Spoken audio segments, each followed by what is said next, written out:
ഒരു കാശ്മീരുകാരൻ കന്യാകുമാരിയിലെത്തി. അയാൾ ആദ്യമായിട്ടായിരുന്നു സമുദ്രം കാണുന്നത്. സമുദ്രം കണ്ട് സന്തോഷം കൊണ്ട് അയാളുടെ കണ്ണുകൾ നിറഞ്ഞു. കുറച്ച് സമയം കഴിഞ്ഞപ്പോൾ അയാൾക്ക് ദുഃഖം തോന്നി. തൻ്റെ വീട്ടുകാർക്ക്, നാട്ടുകാർക്ക് സമുദ്രം കാണാൻ കഴിയില്ലല്ലോ എന്ന് ഓർത്ത്. അതിന് പരിഹാരമെന്നോണം ആ സമുദ്രതീരത്ത് കണ്ട ഒരു കുപ്പിയെടുത്ത് അതിൽ സമുദ്രജലം നിറച്ച് തിരിച്ച് കാശ്മീരിലെത്തിയിട്ട് വീട്ടുകാരെയും നാട്ടുകാരെയും വിളിച്ചു കൂട്ടിയിട്ട് പറഞ്ഞു, ഇതാണ് സമുദ്രം. അതേപോലെയാണ് ഒരു ഗുരു. ഗുരു ഒരു വഴികാട്ടിയാണ്, വെളിച്ചമാണ്, അജ്ഞാനത്തെ ഇല്ലാതാക്കുന്ന ജ്ഞാനമാണ്. കരുണ, സ്നേഹം, ദയ, അനുകമ്പ, ഇത് വഴികാട്ടിയാണ്.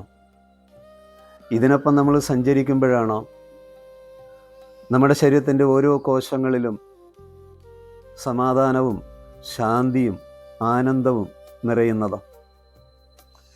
അങ്ങനെ നിറയുമ്പോഴാണ് നമ്മുടെ സാന്നിധ്യത്തിൽ നമുക്ക് ചുറ്റുമുള്ള ആളുകൾക്കും നമുക്ക് ചുറ്റുമുള്ള സർവ്വ ജീവജാലങ്ങൾക്കും അത് അനുഭവിക്കാൻ കഴിയുന്നത്.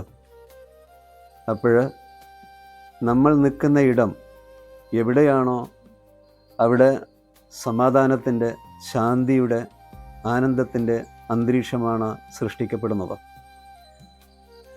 ആ സൃഷ്ടിക്കപ്പെടാനുള്ള വെളിച്ചമാണ് ഗുരുക്കന്മാർ പല കാലങ്ങളായിട്ട് നമുക്ക് തരുന്നത്.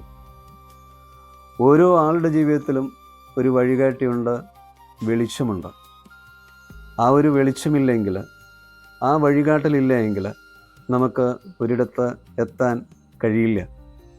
ഇത് മനസ്സിലാക്കി നമ്മൾ ജീവിക്കാൻ തുടങ്ങിക്കഴിഞ്ഞാൽ നമുക്ക് നമ്മുടെ ജീവിതത്തിൽ കൂടുതൽ ഭാരപ്പെടേണ്ടി വരില്ലേ? അപ്പം അതിനുള്ള സാഹചര്യങ്ങൾ ഒരുക്കിയിട്ട് നമുക്ക് ജീവിക്കാൻ കഴിയട്ടെ എന്നുള്ള പ്രാർത്ഥനയോടെ